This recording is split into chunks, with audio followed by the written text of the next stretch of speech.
Hello there, Homeschool Nolan here to help you navigate learning in the digital age. Today I'd like to talk about one of the most important tasks homeschooling parents and teachers have to do, and that is creating a syllabus for your child. Now, a syllabus is a plan for learning, and without such a plan, you're not as likely to succeed. And one of the things I love about homeschooling, though, is that you have a lot more flexibility and options in creating the right syllabus for your child. There's certainly no one-size-fits-all. That said, one of my viewers recently asked if I could share how I approach creating a syllabus. So today, I'd like to share how I've approached creating a syllabus for language arts. Perhaps my approach might give you some ideas, especially if you're new to homeschooling. But first, let's review the definition of a syllabus. Here's one definition I found in the dictionary. A syllabus is, quote, an outline of the subjects in a course of study or teaching. So before creating a syllabus, you first need to decide on the course you're studying. And I think it's safe to assume that language arts is one course that every parent feels is important. Every child needs to learn how to read and write. So today, I will choose language arts as my example course of study for creating a syllabus. Now, I'm not a trained teacher by profession. I didn't major in education in college, and I don't have a master's degree in education. But I have worked in industry for 20 plus years. I've also volunteered for various nonprofits. Why does that matter? Because I know firsthand from experience how important it is to be able to read and write well in order to communicate and have influence in this world.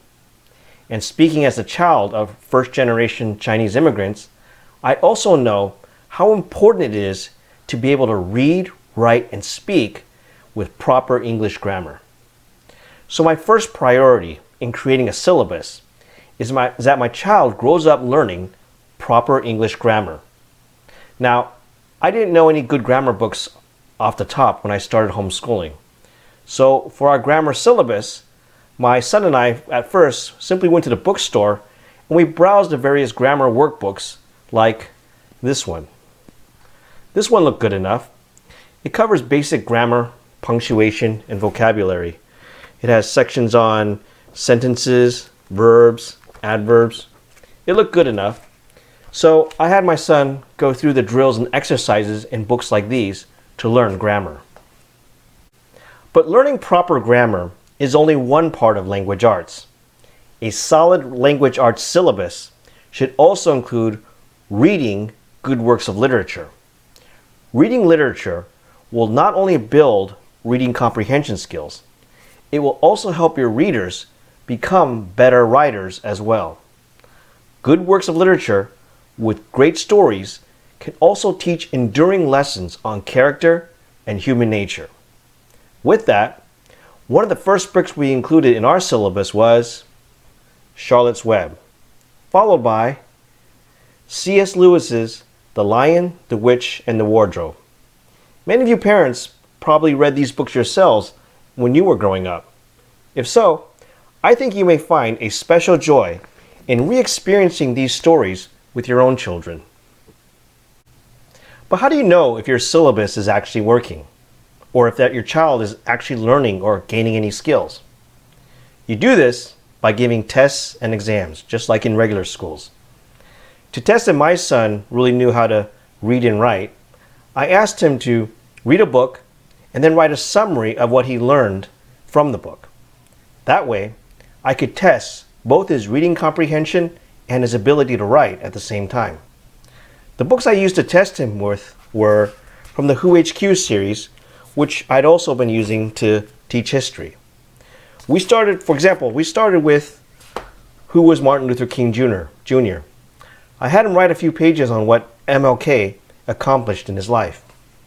When he turned in his assignment, at first, I saw a lot of areas for improvement.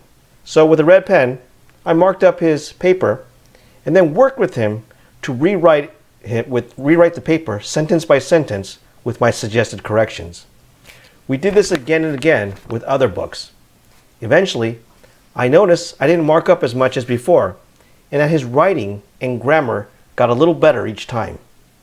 It's very important that no matter what you include in your syllabus, that you have some sort of testing or feedback mechanism to make sure your child is making progress. Next on our syllabus will be another favorite from my youth, The Adventures of Sherlock Holmes. I read these stories when I was in middle school. My son right now is still only 9 years old. So at first I wondered if Sherlock Holmes might still be too advanced for him. But the way I introduced Sherlock Holmes to him was by first showing episodes of the old Sherlock Holmes TV series from the 1980s starring Jeremy Brett. If you're a Sherlock Holmes aficionado, you probably know that Jeremy Brett is considered the definitive Sherlock Holmes, and both he and his TV episodes faithfully follow the original Arthur Conan Doyle stories. So by watching these TV episodes of Sherlock Holmes first, I got my son interested in the character, and it helped him better understand the stories when he started to read them. So that's an example of how I've put together a syllabus for language arts for my homeschooled son, who is now 9 years old. Start by knowing what you want to learn and why. Keep in mind that when you homeschool, your syllabus may continue to evolve. Don't be afraid to try new materials and change course if something isn't working. Creating syllabuses for your child can end up being one of the most exciting things about being a homeschooler. It allows you to be creative and have fun while helping your child to learn. But you may have some different ideas or approaches. If so, I'd love to hear about them in the comments below.